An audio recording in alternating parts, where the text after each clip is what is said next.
Hi, my name is Wesley Reed, and I'm here today with Austin McNair. He is a thinker and a blogger on his site, lifeunhindered.com. Thanks for being here with me today, Austin. Yeah, I'm glad to be here.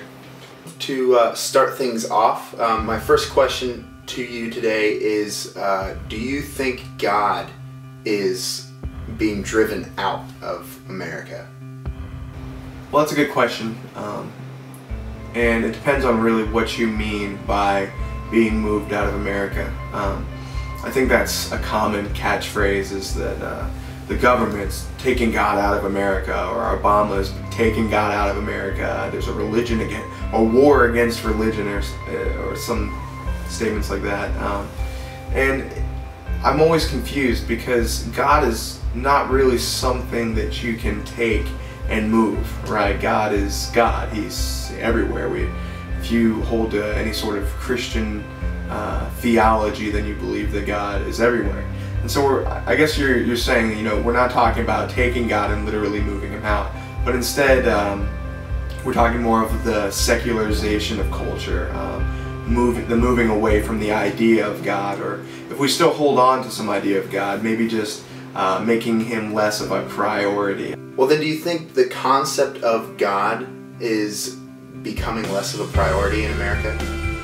Yeah, well, no doubt. I think whether you look at literature, pop culture, think about which books have been bestsellers over the past few years. You have Richard Dawkins and his God Delusion, Christopher Hitchens. These books are flying off the shelves. People are interested in, well, can we continue to live but without God?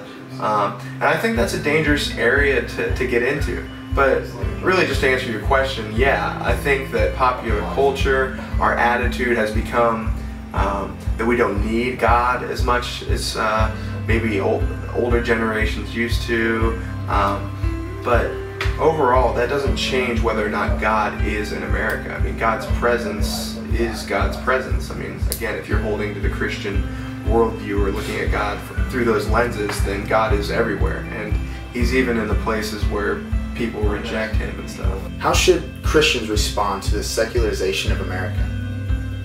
This wouldn't be the first time in Christian history where Christians are the minority. As far as, and when I say Christians, I'm talking about devout people who consider themselves Christ followers, who in their life God is their number one priority. And so with that context, with those people, the way that they should live is they should just live according to those principles that they believe. Again, to reference Christian history, I mean, think about the Roman Empire in the 1st century.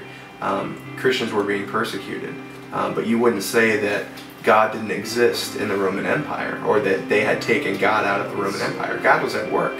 God was maybe more at work then than he is now. Who is to blame? Well, I think it's an interesting question. I think it's very easy for us to point fingers and say, well, maybe it's the government's fault that God is being taken out of America. They're trying to censor God in their literature, or maybe it's the celebrities' fault. They're the ones that are being watched on TV and they make no reference to God. And you could point fingers at a lot of people and say, well, they're the ones to blame. But I think ultimately, if we're going to be very honest, the finger has to be pointed back at ourselves.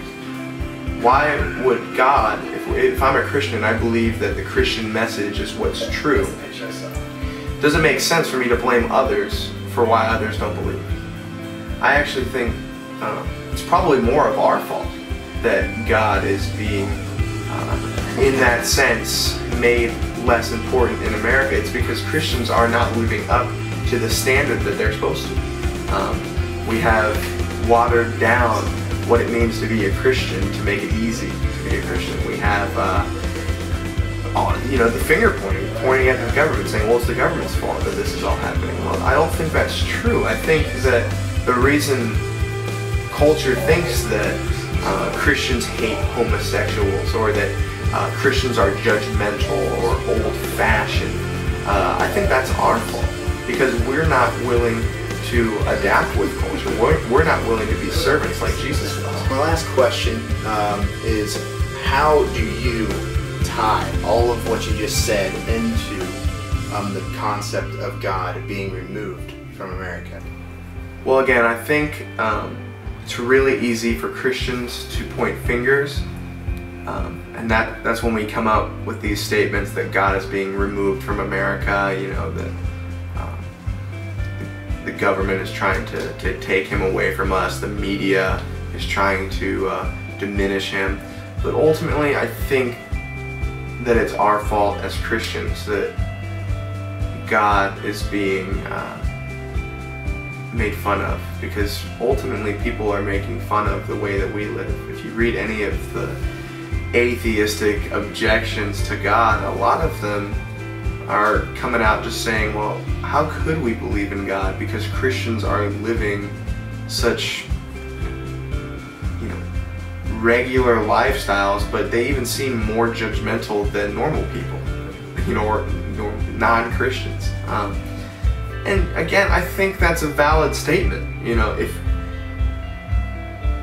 if a Christian is going to be judgmental and hateful and represent everything that Jesus doesn't stand for, then the next step is to say, well, then this whole Christianity business must not be true. I think that kind of flows there. But if that flows, then the other end has to flow too. If you see Christians actually living it out, if you see people that when you talk to them, it feels like that there's some wisdom behind their words, there's some genuine, some authentic love there, then I think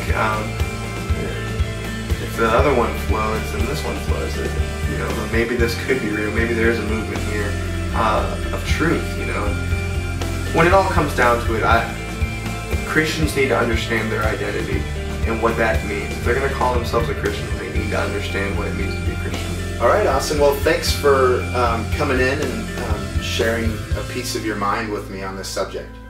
No problem. I was happy to be here. Hopefully everything I said made sense. For thelifeunhindered.com, this is Wes Reed signing off. That's it.